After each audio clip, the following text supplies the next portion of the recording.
ಮಾಮೂಲಿ ಡೀಸೆಲ್ ಕಚ್ಚಾ ತೈಲ ಸಿಗೋದು ಭೂಮಿಲಿ, ಅದು ಮುಗ್ದೋಗುವಂಥದ್ದು. ಆದ್ರೆ ಬಯೋ ಅಂದ್ರೆ ಜೈವಿಕ, ಇದು ಸಸ್ಯಜನ್ಯ ಅಂದ್ರೆ ಗಿಡಗಳಿಂದ ಬರುವಂತ, ಅದರಿಂದ ಇದು ಮುಗಿದೇ ಇರುವಂಥದ್ದು.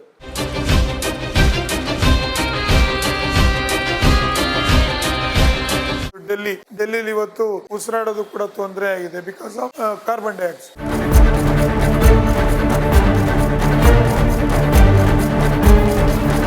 ಆಟೋಮೊಬೈಲ್ ಇಂಜಿನ್ಸ್ ಅಂದ್ರೆ ವಾಹನಗಳಿಗೆ 30% ಅಷ್ಟು ಇದನ್ನ ಹಾಕ್ಬೋದು. ಅಂದ್ರೆ 10 ಲೀಟರ್ ಅಂದ್ರೆ 3 ಲೀಟರ್ ಇದು, 7 ಲೀಟರ್ ಮಾಮೂಲಿ ಡೀಸೆಲ್.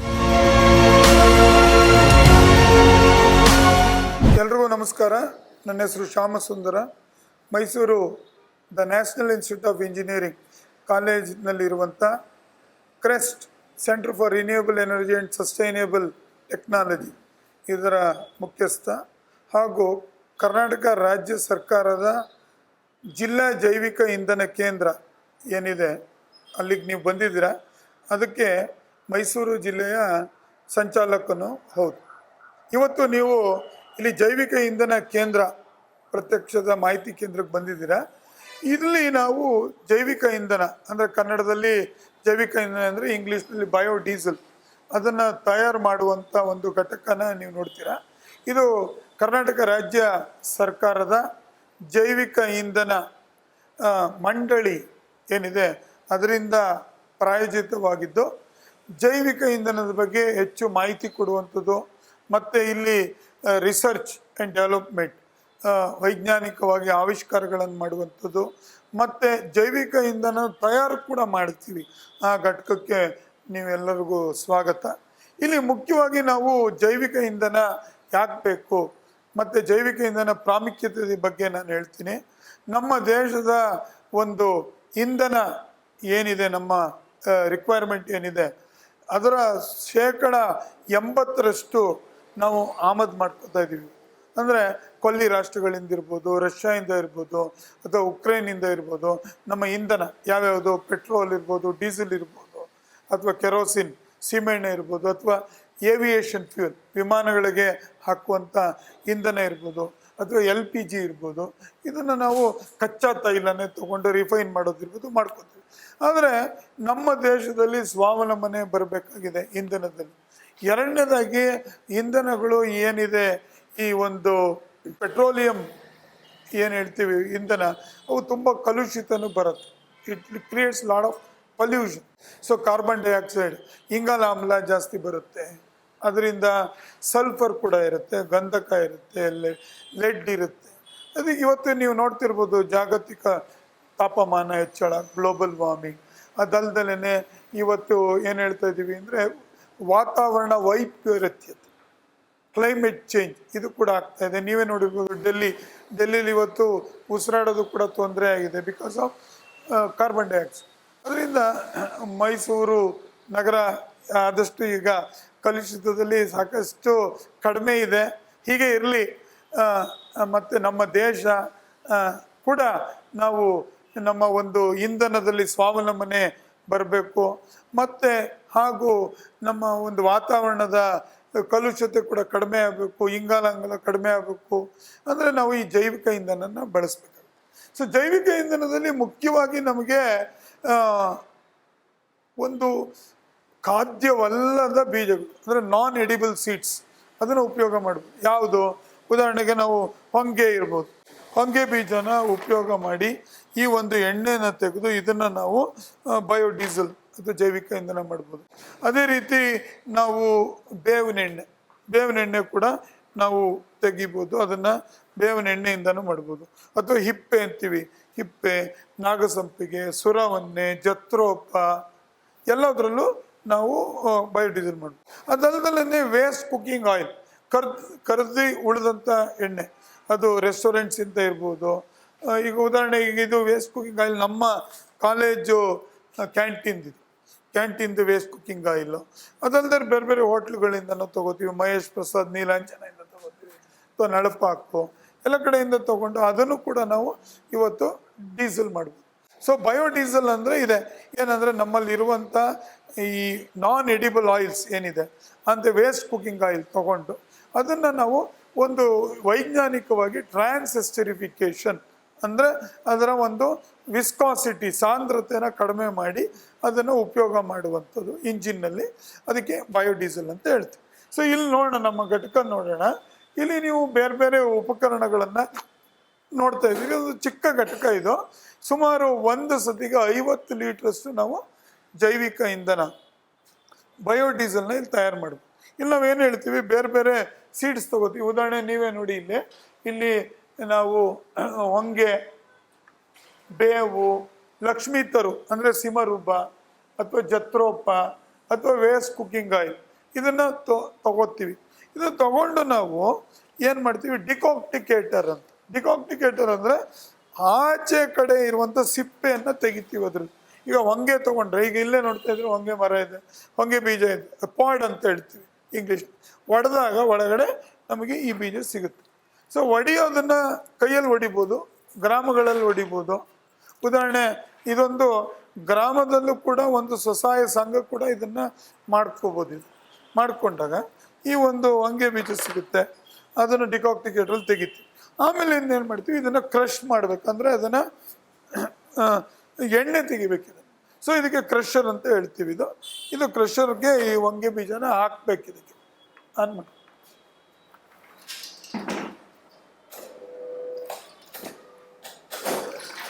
ಸೊ ಇಲ್ಲಿ ಹೊಂಗೆ ಬೀಜ ಸೊ ಹೊಂಗೆ ಬೀಜನ ಹಾಕುವಂಥದ್ದು ಆನ್ ಮಾಡು, ಹಾಕಿಲ್ಲ ಕ್ರಷರ್.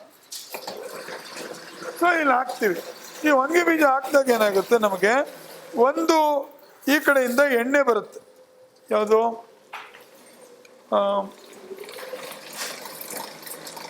ಹೊಂಗೆ ಎಣ್ಣೆ ಇಲ್ಲಿಂದ ಬರುತ್ತೆ, ನಮ್ಗೆ ಹೊಂಗೆ ಎಣ್ಣೆ ಬರುತ್ತೆ. ಸೊ ಹೊಂಗೆ ಎಣ್ಣೆನ ನಾವು ಇಲ್ಲಿ ತೆಗಿತೀವಿ. ಸೊ ಇಲ್ಲಿ ನೋಡ್ತಾ ಇದ್ದೀರಾ ನೀವು, ಇಲ್ಲಿ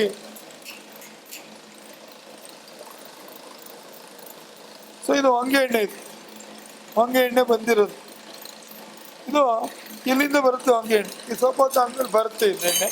ಸೊ ಹೊಂಗೆ ಎಣ್ಣೆ ಬಂದಾಗ ಅದನ್ನು ನಾವು ಡೀಸೆಲ್ ಮಾಡ್ಬೋದು. ಆಮೇಲೆ ಇಲ್ಲಿ ಹೊಂಗೆ ಹಿಂಡಿ ಬರುತ್ತೆ, ಅಂದರೆ ಸೀಡ್ ಕೇಕ್, ಅದು ಈ ಕಡೆ ಬೀಳುತ್ತೆ. ಸೊ ಇಲ್ಲಿ ಸೀಡ್ ಕೇಕ್ ಬೀಳ್ತಾ ಇರೋದು ನೀವು ನೋಡ್ಬೋದು. ಸೊ ಇಲ್ಲಿ ಸೀಡ್ ಕೇಕ್ ಬರ್ತಾ ಇದೆ, ಹೊಂಗೆ ಹಿಂಡಿ ಇಲ್ಲಿ ಬರುತ್ತೆ. ಸೊ ಇಲ್ಲಿಂದ ಬಿದ್ದಿದ್ದು ಎಣ್ಣೆನೂ ಬರ್ತಾ ಇದೆ, ಎಣ್ಣೆ ಎಲ್ಲ ಹೋಗುತ್ತೆ, ಈ ಕಡೆ ಹಿಂಡಿ ಬರುತ್ತೆ. ಸೊ ಇದು ಉತ್ತಮವಾದ ಸಾವಯವ ಗೊಬ್ಬರ, ಆರ್ಗ್ಯಾನಿಕ್ ಮೆನ್ಯೂರ್ ಇದು. ಸೊ ನೋಡಿ, ಇದರಲ್ಲಿ ತುಂಬ ಒಳ್ಳೆ ಆರ್ಗ್ಯಾನಿಕ್ ಅಂಶ ಇದೆ.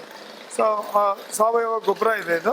ಇದನ್ನು ಉಪಯೋಗಿಸ್ತಾರೆ ಜನ, ತೊಗೊಂಡೋಗ್ತಾರೆ. ಇದನ್ನು 35 ಅಲ್ವಾ, 35 ರೂಪಾಯಿ ಒಂದು kg ಕೊಟ್ಟು ತೊಗೊಂಡೋಗ್ತಾರೆ.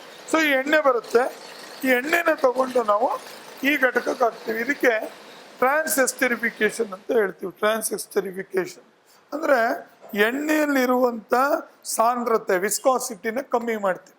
ಸೊ ಹೇಗೆ ಮಾಡ್ತೀವಿ ಅಂದರೆ, ಇದನ್ನು ಈ ಎಣ್ಣೆ ಏನಿದೆ ಅದನ್ನು ಇಲ್ಲಿ ಹಾಕ್ತೀವಿ ಇದ್ರೊಳಗೆ. This is the transesterification unit. So ಇಲ್ಲಿಗೆ ನಾವು ವೇಸ್ಟ್ ಕುಕ್ಕಿಂಗ್ ಆಯಿಲ್, ಕರ್ದಿದ್ದ ಎಣ್ಣೆ ಅಥವಾ ಹೊಂಗೆ ಎಣ್ಣೆ, ಬೇವಿನ ಎಣ್ಣೆ ಹಾಕ್ತೀವಿ. ಇದೊಂದು 50 ಲೀಟ್ರ್ ಬ್ಯಾಚ್ ಮಾಡುವಂಥ. ಸೊ ಇದಕ್ಕೆ ಮೆಥನಾಲ್ ಮತ್ತು ಸೋಡಿಯಂ ಹೈಡ್ರಾಕ್ಸ್, ಇಂಗ್ಲೀಷ್ನಲ್ಲಿ sodium hydroxide is A catalyst, ವೇಗವರ್ಧಕ. ಅದನ್ನು ಹಾಕಿ ಕುದಿಸ್ತೀವಿ. ಅರೌಂಡ್ 65 ಡಿಗ್ರಿ, 65 ಡಿಗ್ರಿ ಕುದಿಸಿದಾಗ 2 ಭಾಗ ಆಗುತ್ತೆ ಡೀಸೆಲ್. ಮೇಲ್ಗಡೆದು ಡೀಸೆಲ್, ಕೆಳಗಡೆದು ಗ್ಲಿಸರಿನ್ ಆಗುತ್ತೆ. ಸೊ ಗ್ಲಿಸರಿನ್ ನೋಡ್ಬೋದು, ಸೊ ಡಾರ್ಕ್ ಆಗಿದೆ. ಡೀಸೆಲ್ ಸೊ ಅಲ್ಲಿ ಡೀಸೆಲ್ ಮೇಲ್ಗಡೆ. ಸೊ ಈ ಡೀಸೆಲನ್ನು ನಾವು ಇದು ಗ್ಲಿಸರಿನ್ ತೆಗೆದುಬಿಡ್ತೀವಿ, ಇಲ್ಲಿ ಅಡಿಲಿ ತೆಗೆದುಬಿಡ್ತೀವಿ. ಸೊ ಇಲ್ಲಿ ಗ್ಲಿಸರಿನ್ ಬರುತ್ತೆ. ಅದಾದಮೇಲೆ ಬಯೋಡೀಸೆಲ್ ಇಲ್ಲಿಗೆ ಹೋಗುತ್ತೆ. ಇಲ್ಲೂ ಇನ್ನೊಂದು ಸತಿ ಪ್ರೋಸೆಸ್ ಮಾಡ್ತೀವಿ, ಕುದಿಸ್ತೀವಿ. ಮೂರನೇದಾಗಿ ಇಲ್ಲಿ ಬರುತ್ತೆ. ಇಲ್ಲಿ ಬಂದಾಗ ನಾವೇನು ಮಾಡ್ತೀವಿ, ಇನ್ನೊಂದು ಸತಿ ಹಾಕ್ಬಿಟ್ಟು ತೋರಿಸು. ಸೊ ಇಲ್ಲೇನು ಮಾಡ್ತೀವಿ, ಇದನ್ನು ರಿನ್ಸ್ ಮಾಡ್ತೀವಿ, ವಾಶ್ ಮಾಡ್ತೀವಿ. ವಾಶ್ ಮಾಡಿದಾಗ ಇಲ್ಲಿ ಬಯೋಡೀಸೆಲ್ ನೋಡಿ ಬಂದಿದೆ, ಇದು ಕಡೆಗೆ ಬಯೋಡೀಸೆಲ್. ಸೊ ಬಯೋಡೀಸೆಲ್ನ ಕಲೆಕ್ಟ್ ಮಾಡಿ. ಸೊ ಈ ಬಯೋಡೀಸೆಲ್ನ ನಾವು ಇಂಜಿನ್ಗೆ, ಡೀಸೆಲ್ಗೆ ಪರ್ಯಾಯವಾಗಿ ಪೂರ್ತಿ ಬಳಸೋಕ್ಕಾಗಲ್ಲ. ಸುಮಾರು ಆಟೋಮೊಬೈಲ್ ಇಂಜಿನ್ಸ್ ಅಂದರೆ ವಾಹನಗಳಿಗೆ 30% ಇದನ್ನು ಹಾಕ್ಬೋದು. ಅಂದರೆ 10 ಲೀಟ್ರ್ ಅಂದರೆ 3 ಲೀಟ್ರ್ ಇದು, 7 ಲೀಟ್ರ್ ಮಾಮೂಲಿ ಡೀಸೆಲ್ ಮಿಕ್ಸ್ ಮಾಡಬೇಕು, ಬ್ಲೆಂಡಿಂಗ್ ಅಂತೀವಿ. ಅದೇ ಸ್ಟೇಷನರಿ ಇಂಜಿನ್ ಅಂದರೆ ಕರೆಂಟ್ ಉತ್ಪತ್ತಿ ಮಾಡುವಂಥ ಇಂಜಿನ್ನು, ಆ ಥರದಕ್ಕೆ 70% ಮಿಶ್ರಣ ಮಾಡಿ. ಇಲ್ಲ ಪೂರ್ತಿ ನಾವು ಬಯೋಡೀಸೆಲ್ಲೇ ಬಳಸಬೇಕು ಅಂದರೆ ಆ ಇಂಜಿನ್ನಲ್ಲಿ ಸ್ವಲ್ಪ ಮಾರ್ಪಾಡು ಮಾಡಬೇಕು. ಮಾಡಿದ್ರೆ ಬಯೋಡೀಸೆಲ್. ಅದಕ್ಕೆ ಈ ಇಂಜಿನಿಯರಿಂಗಲ್ಲಿ ಕಂಪ್ರೆಷನ್ ರೇಷಿಯೋ ಅಂತ ಹೇಳ್ತೀವಿ. ಕಂಪ್ರೆಷನ್ ರೇಷಿಯೋನ ವ್ಯತ್ಯಾಸ ಮಾಡ್ತೀವಿ, ಆವಾಗ ಉಪಯೋಗಿಸ್ಕೋಬೋದು 100%. ಆದರೆ ಮಾಮೂಲಿ ಡೀಸೆಲ್ ಹಾಕಕ್ಕಾಗಲ್ಲ, ಮಾಡಿಸ್ಬೇಕು. ಸೊ ನೀವು ಇಂಜಿನ್ ಮಾರ್ಪಾಡು ಮಾಡಿದ್ರೆ ನೀವು ರೆಗ್ಯುಲರ್ ಡೀಸೆಲ್ ಹಾಕಕ್ಕಾಗಲ್ಲ. ಸೊ ಸದ್ಯಕ್ಕೆ ಏನೂ ಆಗಲ್ಲ, ಯಾಕಂದ್ರೆ ಇದು ಡೀಸೆಲ್ಗೆ ಪರ್ಯಾಯ. ಅಂದರೆ ಡೀಸೆಲ್ದು ಏನೇನು ಗುಣಗಳಿರುತ್ತೆ, ಪ್ರಾಪರ್ಟೀಸ್ ಅದೇನೆ. ಅದಕ್ಕೆ flash point, fire point, viscosity, ಆಮೇಲೆ ಅದರದ್ದು ಡೆನ್ಸಿಟಿ, ಆಕ್ಸಿಡೈಸಿಸ್, ಅವೆಲ್ಲ ಚೆಕ್ ಮಾಡ್ತೀವಿ ನಾವು. ಇಲ್ಲಿ ಏನಿದೆ ನಮ್ಮದು ಈ ಲ್ಯಾಬಲ್ಲಿ, ಉದಾಹರಣೆ ಅದರದ್ದು ಡೆನ್ಸಿಟಿನ ಚೆಕ್ ಮಾಡ್ತೀವಿ ನಾವು. ಇದರದ್ದು ಡೆನ್ಸಿಟಿ ಬಯೋಡೀಸೆಲ್ದು ಡೀಸೆಲ್ಗೆ ಹತ್ತಿರವಾಗಿರುತ್ತೆ. ಅದೇ ಥರ ವಿಸ್ಕಾಸಿಟಿ ಚೆಕ್ ಮಾಡ್ತೀವಿ. ಅದೇ ಥರ ಫ್ಲ್ಯಾಶ್ ಪಾಯಿಂಟ್ ಅಂತೀವಿ, ಅದು ಬೆಂಕಿ ಹತ್ಕೊಳ್ಳುವಂಥ ಒಂದು ಇದು ಟೈಮು, ಅದನ್ನು ಚೆಕ್ ಮಾಡ್ತೀವಿ. ಫೈರ್ ಪಾಯಿಂಟ್ ಚೆಕ್ ಮಾಡ್ತೀವಿ. ಆಮೇಲೆ ಇಂಜಿನ್ನಲ್ಲೂ ಕೂಡ ನಾವು ಇದನ್ನು ಟೆಸ್ಟ್ ಮಾಡಿ ನೋಡ್ತೀವಿ. ಆಮೇಲೆ ಇದರಲ್ಲಿ ಎಷ್ಟು ಹೊಗೆ ಬರುತ್ತೆ, ಹೊಗೆಯಲ್ಲಿ ಯಾವ್ಯಾವ ಥರ ಕಾರ್ಬನ್ ಮೊನಾಕ್ಸೈಡ್ ಎಷ್ಟು ಬರುತ್ತೆ, ಕಾರ್ಬನ್ ಡೈಆಕ್ಸೈಡ್ ಎಷ್ಟು ಬರುತ್ತೆ, ನೈಟ್ರೋಜನ್ ಆಕ್ಸೈಡ್ಸ್ ಎಷ್ಟು ಬರುತ್ತೆ, ಅದನ್ನೆಲ್ಲ ಚೆಕ್ ಮಾಡ್ತೀವಿ. ಸೊ ಅದರಿಂದ ಕ್ವಾಲಿಟಿಗೆ BIS ಅಂತಿದೆ, ಬ್ಯೂರೋ ಆಫ್ ಇಂಡಿಯನ್ ಸ್ಟ್ಯಾಂಡರ್ಡ್ಸ್, ಅವರು ನಿಗದಿ ಮಾಡಿದ್ದಾರೆ ಬಯೋಡೀಸೆಲ್ ಹೆಂಗಿರಬೇಕು. ಆ ಸ್ಪೆಸಿಫಿಕೇಶನ್ ಪ್ರಕಾರ ನಾವು ಮಾಡಿರೋದನ್ನ ಚೆಕ್ ಮಾಡಿ ಕ್ವಾಲಿಟಿ ಕಂಟ್ರೋಲ್ ಮಾಡಿ ಕೊಡ್ತೀವಿ. ಒಂದು ಮುಖ್ಯವಾದ ವ್ಯತ್ಯಾಸ ಏನು ಅಂದರೆ, ಮಾಮೂಲಿ ಡೀಸೆಲ್ ಕಚ್ಚಾ ತೈಲ ಸಿಗೋದು ಭೂಮಿಲಿ, ಅದು ಮುಗಿದೋಗುವಂಥದ್ದು. ಆದರೆ ಬಯೋ ಅಂದರೆ ಜೈವಿಕ, ಇದು ಸಸ್ಯಜನ್ಯ, ಅಂದರೆ ಗಿಡಗಳಿಂದ ಬರುವಂಥದ್ದು. ಅದರಿಂದ ಇದು ಮುಗಿದೇ ಇರುವಂಥದ್ದು.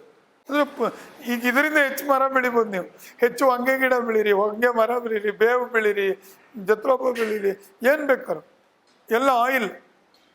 ಆ ವೇಸ್ಟ್ ಕುಕಿಂಗ್ ಆಯಿಲ್ ಎಷ್ಟಿದೆ ಮೈಸೂರಲ್ಲಿ, ಎಷ್ಟು ರೆಸ್ಟೋರೆಂಟ್ಸ್ ಇದೆ, ಎಷ್ಟು ರೆಸ್ಟೋರೆಂಟ್ಸ್ ಇದೆ, ಅದನ್ನು ಕೂಡ ನಾವು ತಗೋಬೋದು. ಸೊ ರೆಸ್ಟೋರೆಂಟ್ಸಿಂದ ಬಂತಿರೋ ಆಯಿಲ್ಲು, ಹಾಸ್ಟೆಲ್ಗಳಿಂದ ಬೆಳ್ತಿರೋ ವೇಸ್ಟ್ ಆಯಿಲ್, ಈಗ ವೇಸ್ಟ್ ಆಯಿಲ್ಲು ಇದು ಕೊಡೋಗುತ್ತೆ, ಅಡಲ್ಟ್ರೇಟ್ ಆಗ್ತಾ ಇದೆ. ಅಡಲ್ಟ್ರೇಟ್ ಆದರೆ ಏನಾಗುತ್ತೆ, ಇಲ್ಲಿ ಯಾವುದೋ ಒಂದು ರೋಡ್ ಸೈಡ್ ಇರೋ ಹೋಟ್ಲಿಗೋ ಅಥವಾ ಇನ್ನೆಲ್ಲೋ ಕಲಬೆರಕೆ, ನೀವೇ ನಿಮ್ಮ ಮಾಧ್ಯಮಗಳಲ್ಲೇ ಅಷ್ಟೊಂದು ಸತಿ ಮಾಡಿದ್ದೀರಾ, ಅಡಲ್ಟ್ರೇಟ್ ಆಗಿರೋ ತಿಂದರೆ ಹೇಗೆ ಆರೋಗ್ಯಕ್ಕೆ ಹಾನಿಕರ ಅಂತ. ಅದರ ಬದಲು ಅದನ್ನು ನಾವು ಡೀಸೆಲ್ ಮಾಡೋಣ, ಇವತ್ತು ಡೀಸೆಲ್ ಇಂಜಿನ್ಗೆ ಹಾಕೋಣ, ಅಲ್ಲಿ ಆರೋಗ್ಯನೂ ಕಾಪಾಡುತ್ತೆ, ಇಲ್ಲಿ ನಮ್ಮ ಜೈವಿಕ ಇಂಧನ ಬಳಕೆಯಿಂದ ನಮಗೆ ಸಾಕಷ್ಟು ಉಪಯೋಗ ಆಗುತ್ತೆ. ನಾವೇ ಇಲ್ಲಿ ಬೋರ್ಡ್ ಹಾಕಿದ್ದೀವಿ ನೋಡಿ. ಸೊ ಏನು ಜೈವಿಕ ಇಂಧನ ಪ್ರಯೋಜನಗಳೇನು ಪರಿಸರಕ್ಕೆ? ಪೆಟ್ರೋಲು ಡೀಸೆಲೆಲ್ಲ ಸಲ್ಫರ್ ಇರುತ್ತೆ. ಸಲ್ಫರ್ ನಿಮಗೆ ಗೊತ್ತಿದೆ, ಸಲ್ಫರ್ ಆಚೆಗೆ ಬಂದಾಗ ಅದು ಸಲ್ಫರ್ ಆಕ್ಸೈಡ್ ಆಗುತ್ತೆ. ಅದು ವಾತಾವರಣಕ್ಕೆ ಹೋದಾಗ, ಮಳೆ ನೀರು ಬಿದ್ದಾಗ ಅದು ಆಮ್ಲ ಮಳೆ ಆಗುತ್ತೆ, ಆ್ಯಸಿಡ್ ರೈನ್. ಸಲ್ಫ್ಯೂರಿಕ್ ಆ್ಯಸಿಡ್ ಆಗುತ್ತೆ, H2SO4. ಸೊ ಇವತ್ತು ಆಮ್ಲ ಮನೆ, ಎಷ್ಟೊಂದು ಕಡೆ ಮಳೆ ನೀರು ಆಮ್ಲ ಮಳೆ, ಆ್ಯಸಿಡ್ ರೈನ್ ಆಗುತ್ತೆ. ಅದಕ್ಕೆ ಕಾರಣ sulphur in petrol, diesel, kerosene or aviation fuel, ಅದು ಇದರಲ್ಲಿ ಇರೋದಿಲ್ಲ. ಅದು ಇಂಜಿನ್ ಹೊರಸೂಸುವ ಹೊಗೆಯಲ್ಲಿ ಹಾನಿಕಾರಕ ಪದಾರ್ಥಗಳ ಇಳಿಮುಖ. ಉದಾಹರಣೆ ಕಾರ್ಬನ್ ಡೈಆಕ್ಸೈಡ್ ಒಂದು 30-40% ಕಡಿಮೆ ಆಗುತ್ತೆ. ಅದೇ ರೀತಿ ನಮ್ಮ ಲೆಡ್ ಇರೋದಿಲ್ಲ, ಸಲ್ಫರ್ ಇರೋದಿಲ್ಲ, ಕಾರ್ಬನ್ ಮೊನಾಕ್ಸೈಡ್ ಇರೋದಿಲ್ಲ. ಸೊ ಎಮಿಷನ್ಸು ಕಡಿಮೆ ಆಗುತ್ತೆ. ಸೊ ಇವತ್ತು ಮೂಲ ಕಾರಣ ಎಮಿಷನ್ಸು ನಮ್ಮ ಒಂದು ವಾತಾವರಣದಲ್ಲಿ one of them is the fuel, ನಮ್ಮ ಇಂಧನದಿಂದ ಬರ್ತಿರೋ ಎಮಿಷನ್ಸ್. ಅದನ್ನು ಕೂಡ ನಾವು ಕಡಿಮೆ ಮಾಡ್ಬೋದು. ಅದೇ ಥರನೇ ಸುಸ್ಥಿರ ಪರಿಸರ ನಿರ್ಮಾಣ ಆಗುತ್ತೆ, ಮಣ್ಣು ಮತ್ತು ನೀರಿನ ಸಂರಕ್ಷಣೆ ಆಗುತ್ತೆ. ಉದಾಹರಣೆ, ನೀರು ಕಲುಷಿತಗೊಳ್ತಿರುತ್ತೆ. ಜೈವಿಕ ಇಂಧನ ಮಾಡೋದ್ರಿಂದ ನೀವೇ ನೋಡಿದ್ರಿ, ಹೊಂಗೆ ಎಣ್ಣೆ ತೆಗಿತೀವಿ, ಡೀಸೆಲ್ ಮಾಡ್ತೀವಿ, ಹೊಂಗೆ ಹಿಂಡಿ, ಅದು ಒಳ್ಳೆಯ ಗೊಬ್ಬರ, ಸಾವಯವ ಗೊಬ್ಬರ ಆಗುತ್ತೆ. ಕೀಟನಾಶಕನೂ, ಅದು ನೈಟ್ರೋಜನ್ ಇರುತ್ತೆ. ರೈತರಿಗೆ ಆಗೋ ಪ್ರಯೋಜನಗಳು, ಈಗ ರೈತರು ಎಷ್ಟೋ ಜನ ಪಾಳುಭೂಮಿ ಬೆಳ್ಕೊಂಡಿರ್ತಾರೆ, ಏನು ಬೆಳೆದಿರೋದಿಲ್ಲ. ಸೊ ಅಲ್ಲೇನಾಗುತ್ತೆ, ನಾವು ಹೊಂಗೆ ಗಿಡ ಹಾಕ್ಬೋದು, ಬೇವಿನ ಗಿಡ ಹಾಕ್ಬೋದು, ಜತ್ರೋಪ ಹಾಕ್ಬೋದು, ಅಥವಾ ನಮ್ಮ ಸಿಮರೂಪ ಹಾಕ್ಬೋದು. ಅಂದರೆ ರೈತನಿಗೂ ಅದೊಂದು ಆದಾಯ ಆಗುತ್ತೆ, ಅದನ್ನು ನೋಡ್ಬೋದು. ಅದೇ ಥರ ಪಾಳು ಬಿದ್ದ ಭೂಮಿನ ಉಪಯೋಗ ಮಾಡ್ಬೋದು. ನಮ್ಮ ದೇಶದಲ್ಲಿ ಎಷ್ಟಿದೆ, ಎಷ್ಟೋ ಲಕ್ಷ ಹೆಕ್ಟೇರ್ಗಳಷ್ಟು ಇವತ್ತು ನಾವು ಭೂಮಿನ ಉಪಯೋಗ ಮಾಡಿಲ್ಲ. ಅಲ್ಲೆಲ್ಲ ನಾವು ಈ ಜೈವಿಕ ಇಂಧನ ಸಸಿಗಳನ್ನು ಮಾಡ್ಬೋದು. ಅದೇ ಅರಣ್ಯ ಇಲಾಖೆನೂ ಹೊಸ ಕಾರ್ಯಕ್ರಮ ಮಾಡ್ತಿದೆ, ಹಸಿರು ಮಣ್ಣು, ಬರಡು ಬಂಗಾರ, ಅದರಲ್ಲೆಲ್ಲ ಉಪಯೋಗ ಮಾಡ್ಬೋದು. ಉದಾಹರಣೆ, ಹೊಂಗೆ ಗಿಡ ಹಾಕಿದ್ರೆ ಅದು ಹಸು ತಿನ್ನಲ್ಲ, ಬೇಲಿ ಬೇಕಾಗಿಲ್ಲ, ಅದು ಗಿಡನ ಹಾಕ್ಕೋಬೋದು. ಅದರಿಂದ ಹೊಂಗೆ ಬೀಜ ಸಿಗುತ್ತೆ. ಗೃಹ ಮಟ್ಟದಲ್ಲಿ ಬೀಜ ಸಂಗ್ರಹಣೆ ಅಂದರೆ ಹಳ್ಳಿಯಲ್ಲಿ ನಾವು ಈ ಹೊಂಗೆ ಬೀಜ ಸಂಗ್ರಹಣೆ ಮಾಡ್ಬೋದು. ಸ್ವಸಹಾಯ ಶಕ್ತಿ ಮಹಿಳಾ ಗುಂಪುಗಳಿರುತ್ತೆ, ಅಥವಾ ಹಳ್ಳಿಲಿ ಸಂಗ್ರಹ ಮಾಡಿ ತರ್ಬೋದು. ನಾವು ದುಡ್ಡು ಕೊಡ್ತೀವಿ ಅದಕ್ಕೆ. 30 ರೂಪಾಯಿ 1 kg ಹೊಂಗೆ ಬೀಜಕ್ಕೆ ಕೊಡ್ತೀವಿ, 35 ರೂಪಾಯಿ ತನಕನೂ ಕೊಡ್ತೀವಿ. ಬೇವಿನ ಬೀಜ ಅಥವಾ ವೇಸ್ಟ್ ಕುಕ್ಕಿಂಗ್ ಆಯಿಲ್, ಈಗ ನಾವು ಮಹೇಶ್ ಪ್ರಸಾದ್ ನೀಲಾಂಜನೇನ ತೊಗೋತೀವಿ, 30 ಲೀಟ್ರಿಗೆ 30 ರೂಪಾಯಿ ಹಂಗೆ ಅದನ್ನು ಕೂಡ ಕೊಡ್ತೀವಿ. ಸೊ ಅದರಿಂದ ಆ ಥರ ಸಿಗುತ್ತೆ. ಅದೇ ಥರ ಇಂಜಿನ್ನು ಬಳಕೆಗೆ ಸಂಬಂಧಿತ ಮಾಹಿತಿ, ಇಂಜಿನ್ನು ಇನ್ನೂ ಸ್ವಲ್ಪ ಎಫಿಷಿಯನ್ಸಿ ಜಾಸ್ತಿ ಆಗುತ್ತೆ, ಪರಿಸರ ಮಾಲಿನ್ಯ ತಕ್ಕುತ್ತೆ, ರಾಷ್ಟ್ರ ಮಟ್ಟದಲ್ಲಿ ಪ್ರಯೋಜನಗಳು, ಸ್ವಾವಲಂಬನೆ ಬರುತ್ತೆ ನಮ್ಮ ದೇಶಕ್ಕೆ. ನಿಮ್ಮ ಮಾಧ್ಯಮ ಮುಖಾಂತರ ಹೇಳಿ. ಇವಾಗ ಈ ಥರ ಮೈಸೂರು ಜಿಲ್ಲಾ ಜೈವಿಕ ಇಂಧನ ಕೇಂದ್ರ NIE ಕಾಲೇಜಿನಲ್ಲಿರುವಂಥ ಕ್ರೆಸ್ಟ್ ವಿಭಾಗದಲ್ಲಿದೆ, ಬನ್ನಿ ಅಂತ. ನಮ್ಮ ಒಂದು ಇಂಧನ ಕೇಂದ್ರದಲ್ಲಿ ನಾನಿರ್ತೀನಿ, ಮೈಸೂರು ಜಿಲ್ಲಾ ಜೈವಿಕ ಇಂಧನ ಕೇಂದ್ರದ ಸಂಯೋಜಕನಾಗಿರ್ತೀನಿ. ಅದೇ ರೀತಿ ಶಿವಪ್ರಸಾದ್ ಇದ್ದಾರೆ, ಅವರು ಇಲ್ಲಿ ಅಸಿಸ್ಟೆಂಟ್, ರಿಸರ್ಚ್ ಅಸಿಸ್ಟೆಂಟ್ ಆಗಿದ್ದಾರೆ. ಇದಲ್ದಲೇ ನಮ್ಮ ಪ್ರಾಜೆಕ್ಟ್ ಇಂಜಿನಿಯರ್ ಇದ್ದಾರೆ, ಹೆಲ್ಪರ್ ಇದ್ದಾರೆ. ಸೊ ನಾವು ಮಾಹಿತಿಗಳನ್ನು ನಾವು ಕೊಡ್ತೀವಿ, ಯಾವ ರೀತಿ ಜೈವಿಕ ಇಂಧನ ಮಾಡಬೇಕು ಇದ್ರ ಬಗ್ಗೆ ನಾವು ಮಾಹಿತಿ ಕೊಡ್ತೀವಿ. ಜೊತೆಗೆ ತುಂಬ ಚಿಕ್ಕ ಘಟಕ ಹಾಕೋಕ್ಕಾಗಲ್ಲ, ಮಿನಿಮಮ್ ಇಷ್ಟಾರು ಇರಬೇಕು. ಸುಮಾರು ಒಂದು 50 ಲಕ್ಷದ ತನಕ ಪ್ರಾರಂಭ. ಒಂದು ಘಟಕ, ಬಿಲ್ಡಿಂಗ್ ಬೇಕು, ಇದೆಲ್ಲ ಸ್ಟಾಕ್ ಮಾಡ್ಕೋಬೇಕು, ಬಯೋಡೀಸೆಲ್ ಯೂನಿಟ್ ಬೇಕು ಎಲ್ಲ. ಬಟ್ ಒಳ್ಳೆ ಘಟಕ ಅಂತಂದರೆ ಸ್ವಲ್ಪ ದೊಡ್ಡದಾಗಿ ಮಾಡಿದ್ರೆ ಚೆನ್ನಾಗಿರುತ್ತೆ. ವೇಸ್ಟ್ ಕುಕ್ಕಿಂಗ್ ಆಯಿಲ್ ಇದು 50 ಲೀಟ್ರ್ ಘಟಕ, 1,000 ಒಂದು ದಿವ್ಸಕ್ಕೆ 1,000 ಲೀಟ್ರ್ ಮಾಡೋಂಗಿಲ್ಲ. ವೇಸ್ಟ್ ಆಯಿಲ್ ತೊಗೋಬೋದು. ಹೋಟ್ಲುಗಳು, ರೆಸ್ಟೋರೆಂಟ್ಸ್ದು 1,000 ಲೀಟರ್ ಘಟಕ ಒಂದು 3 to 4 crores ಖರ್ಚು ಮಾಡಿದ್ರೆ ಒಂದು ಒಳ್ಳೆಯ ಘಟಕ ಆಗುತ್ತೆ. ಅದು ಒಳ್ಳೆ ಲಾಭವೂ ಇರುತ್ತೆ. ಆಮೇಲೆ ಅದನ್ನು ಡೀಸೆಲ್ನ ನಾವು ನೇರವಾಗಿ ಸರ್ಕಾರನೇ ತೊಗೊಳುತ್ತೆ. ಬೇಕಾದ್ರೆ ರೇಟ್ ಏನಿದೆ, ನಾವು ಆ್ಯಕ್ಚುಲಿ ಈಗ ವೇಸ್ಟ್ ಆಯಿಲ್ನ ನಾವು 30 ರೂಪಾಯಿಗೆ ತೊಗೊಂಡ್ರೆ ನಮ್ಮ ಪ್ರೊಸೆಸಿಂಗ್ ಕಾಸ್ಟ್ ಒಂದು 30 ರೂಪಾಯಿ ಆಗುತ್ತೆ. 60 ರೂಪಾಯಿ ತೊಗೊಂಡು ಇಲ್ಲಿ ಎಲ್ಲ ಮಾಡಿ ಒಂದು 80 ಇಂದ 85 ರೂಪಾಯಿಗೆ ಕೊಡ್ಬೋದು. ಸೊ ನಾವು ಒಂದು 85 ರೂಪಾಯಿ ತನಕನೂ ಕೊಡ್ತೀವಿ. ವೇಸ್ಟ್ ಆಯಿಲ್ ನಮಗೆ 40 ರೂಪಾಯಿ ಆಗ್ಬಿಟ್ರೆ ಇಲ್ಲಿ ಅದು ಜಾಸ್ತಿ ಆಗುತ್ತೆ. So it is directly depending on the cost of the oil and the seed. ಸದ್ಯದ ಪರಿಸ್ಥಿತಿಯಲ್ಲಿ ಒಂದು 85 ರೂಪಾಯಿ ಹಂಗೆ ನಾವು ಬಯೋಡೀಸೆಲ್ನ ಕೊಡ್ಬೋದು. 80 ರಿಂದ 85 ರೂಪಾಯಿಗೆ ಕೊಡ್ಬೋದು, ಆ ಥರ ಇದೆ. ಸೊ ಈ ಥರ ಮಾಡೋದ್ರಿಂದ ಏನಾಯಿತು, ಈಗ ಇಲ್ಲೇ ನೋಡ್ತಿದ್ದೀರಿ, ಈ ಥರ ಒಂದು ಘಟಕ ಹಾಕ್ಕೊಂಡು ಈ ಥರ ಮಾಡ್ಬೋದು. ಇಲ್ಲೆಲ್ಲ ನೋಡಿ, ಇದು ಹೊಂಗೆ ಹಿಂಡಿ ಹೀಗೆಲ್ಲ ಮಾಡಿಟ್ಟಿದ್ದೀವಿ. ಇದನ್ನು ಕೂಡ ರೈತರು ಬಂದು ತೊಗೊಂಡು ಹೋಗ್ತಾರೆ. ಅದೇ ರೀತಿ ಇಲ್ಲೆಲ್ಲ ಹೊಂಗೆ ಹಿಂಡಿ ಸ್ಟಾಕ್ ಇದೆ. ಇದು ತುಂಬ ಒಳ್ಳೆ ಸಾವಯವ ಇದಾಗುತ್ತೆ. ಹಳ್ಳಿಲಿ ಮಾಡೋದ್ರಿಂದ ಇದನ್ನು ವರ್ಮಿ ಕಾಂಪೋಸ್ಟ್, ಯಾವುದೋ ಈ ಒಂದು ಎರೆಹುಳ ಗೊಬ್ಬರ ಅದ್ರ ಜೊತೆಗೆ ಮಿಕ್ಸ್ ಮಾಡಿ ಉಪಯೋಗ ಮಾಡ್ಕೋಬೋದು. ಸೊ ಈ ಥರ ಮಾಡೋದ್ರಿಂದ ಜೈವಿಕ ಇಂಧನ ಇವತ್ತೇನಾಗಿದೆ, ನಮ್ಮ ದೇಶದಲ್ಲಿ ನೀತಿನೂ ಕೂಡ ಏನೋ ಬದಲಾವಣೆ ಆಗಿದೆ. ಸೊ ಸತತ್ ಅಂತ ಒಂದು ಕಾರ್ಯಕ್ರಮದ ಅಡಿಯಲ್ಲಿ ಕೇಂದ್ರ ಸರ್ಕಾರ ಈ ಒಂದು ಜೈವಿಕ ಇಂಧನ ನೀತಿ ತಗೊಂಡು ಜಾರಿಗೆ ತಂದಿದೆ. ಕರ್ನಾಟಕ ಸರ್ಕಾರನೂ ತಂದಿದೆ. 5% ಬ್ಲೆಂಡ್ ಮಾಡಿ ಅಂತಲೂ ಹೇಳಿದೆ. ಸೊ ಅದರಿಂದ ಜೈವಿಕ ಇಂಧನದಲ್ಲಿ ಇವೆಲ್ಲ ಬರುತ್ತೆ. ಜೈವಿಕ ಡೀಸೆಲ್ಲು, ಎಥನಾಲ್, ನಾವು ಈ ಒಂದು ಶುಗರ್ ಕೇನ್ ಜ್ಯೂಸ್ ಅದರಿಂದ ಮಾಡುವಂಥದ್ದು. ಅದೇ ರೀತಿ ಬಯೋಗ್ಯಾಸ್, ಈಗ ಅಲ್ಲಿ ನೋಡಿದ್ರಲ್ಲ ವೇಸ್ಟ್, ಅದರಿಂದನೂ ಮಾಡ್ಬೋದು. ಇದೆಲ್ಲದು ಜೈವಿಕ ಇಂಧನ. So bio gas, bio diesel, bio ethanol, ಇದು ಇವಾಗ ಈ ಘಟಕ ನೋಡ್ತಿರೋದು ನೀವು ಡೀಸೆಲ್ಗೆ ಸಬ್ಸ್ಟಿಟ್ಯೂಟ್ ಅಂದರೆ ಬಯೋ ಡೀಸೆಲ್.